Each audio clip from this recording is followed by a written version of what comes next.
In October 2016, with my friend Katrina and our guide or porter Suman, we began a 3-week trek around the Annapurnas. You'll find the Annapurnas in north-central Nepal, in an area covered in mountains along the Himalayas. In the area you can find over 30 peaks at over 6,000 meters high, the highest being over 8,000 meters. We didn't climb to the top of any of the peaks, but the counterclockwise trek around the mountains gets you up close and personal to some of the most beautiful nature in the world and one of the highest passes, Thorong La Pass, at 5,416 meters, which is used mostly by trekkers but also as a local trade route. With altitudes over 3,500 meters, climbing became very challenging for us. With oxygen levels down, you have to make every step count. Luckily, every step we took was with a gorgeous view of a mountain, a valley, a steep cliff, a lazy river, and much more. I particularly enjoyed the suspension bridges that connected one side of the pass to the other. Often they would be covered in prayer flags, giving good luck to those making the pass. The Annapurna trek is known as a Teahouse trek, which means along the way you will find small little villages with tea houses. These houses are like small hotels, typically with a few private rooms, shared bathrooms, and a restaurant to eat at. Every tea house had typically the same menu with a selection of kind of Western food, burgers, pizzas, sandwiches, and the local dalbat or momos to choose from. Typically, if you stayed at a tea house, you would eat at the restaurant. This was usually negotiated on when you chose to stay at a location. Often your bed would be free or cheap if you ate at the restaurant. Along the trek, we passed by many prayer wheels. It's good to know that you should walk clockwise around the prayer wheels, or to the left when spinning them. Inside the wheel, you'll find a mantra written. Typically, it would be written Om Mani Padme Hum. I believe it translates into jewel in the lotus. Although when being said, one should think of generosity, ethics, patience, diligence, renunciation, and wisdom. They say that one spin of the prayer wheel is the equivalence of saying Om Mani Padme Hum one time. You can also find the handheld prayer wheels, which are spun upon a handle. During one of our day treks, while spending a couple nights in Penang, we found our way up to Prakan Gompa. Without knowing what a Prakan Gompa was, we followed the signs blindly up the mountain to a small little cave where a little old nun was living.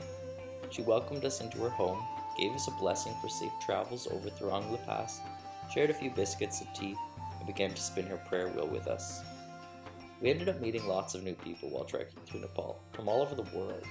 It was easiest to remember people from their nationalities. There was the Israeli family, the young Australian girls, lovely Irish man, Germans, Polish, and quite a few other Danish people who we became friends with. It was always refreshing to see a familiar face after a few days walking from village to village. When we got to the first base camp for Thorong La Pass, we were tired, cold, and excited to leave the high altitudes behind us.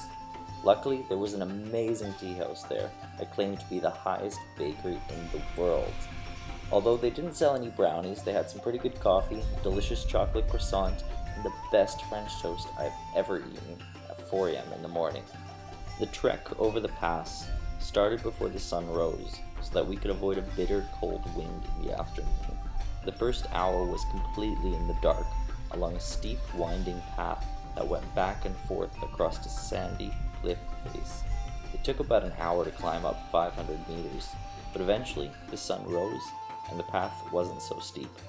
Above this point the ground had accumulated snow, and we quietly trekked along the slow-moving path with many other trekkers who were excited to get to some lower altitudes. Headaches and tired legs were common with people moving the pass, but somehow we all cheerfully continued on. It wasn't a positive experience for everyone, unfortunately. Being in high altitudes also brought a lot of sickness, exhaustion, and headaches. For those fortunate enough to afford the $50 donkey ride to the other side, there was a constant stream of locals ready to pick you up. For the guides and porters, often carrying heavy equipment and bags over the pass, they simply sat down and hoped the day was over. Katrina and I ended up giving away most of our energy bars, snacks, juice boxes, painkillers, and even a blanket to locals who were working on the mountain. It was rather sad to see so many porters walking up without any help from their clients. We made sure our guide knew that we were a team, and we were going to stick together the entire way. Eventually we got to Thorong La Pass at 5,416 meters high. We spent a few minutes taking some photos together, had a quick celebration, and then happily continued down to the other side. This marks our halfway point around the Annapurnas. We continued trekking for another week and a half, where I would argue was some of the most diverse, beautiful scenery along the Annapurnas.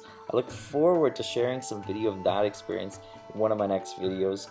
I hope you enjoyed checking out this video of me trekking around the Annapurnas. Do me a favor and write in the comments if you enjoyed how I made this video with some commentary, or if I should just stick to clips and music. I'm not exactly sure what the best style of video is yet for my channel, but thanks again for checking it out. See you soon.